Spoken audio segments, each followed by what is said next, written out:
بسم الله الرحمن الرحيم ألف لام را كتاب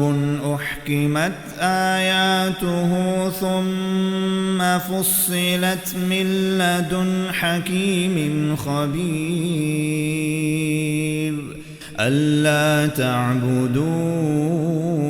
إلا الله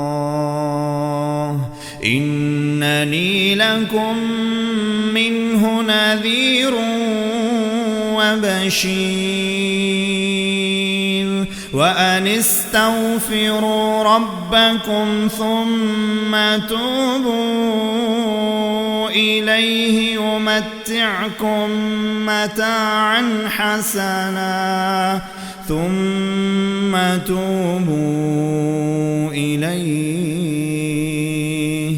يمتعكم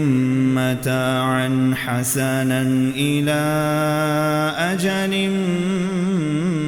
مسمى ويؤتي كل ذي فضل فضله وإن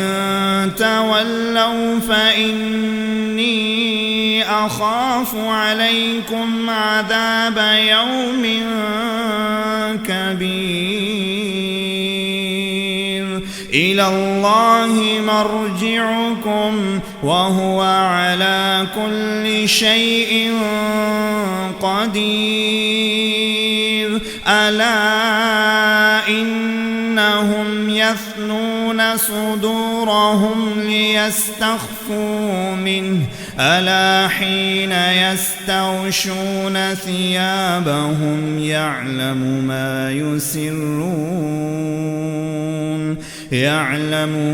يسرون وما يعلنون إنه عليم بذات الصدور وما من دابة في الأرض إلا على الله رزقها ويعلم مستقرها ومستودعها كل في كتاب مبين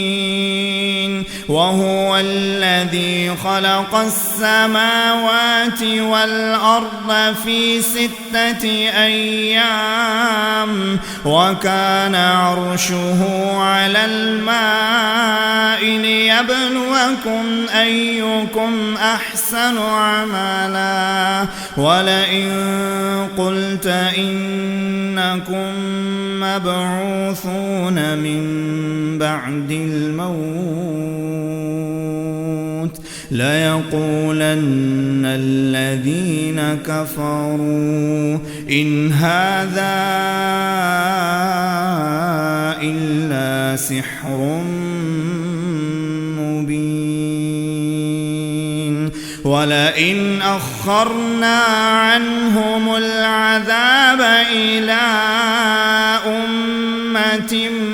معدودة ليقولن ما يحبسه ألا يوم يأتيهم ليس مصروفا عنهم وحاق بهم ما كانوا به يستهزئون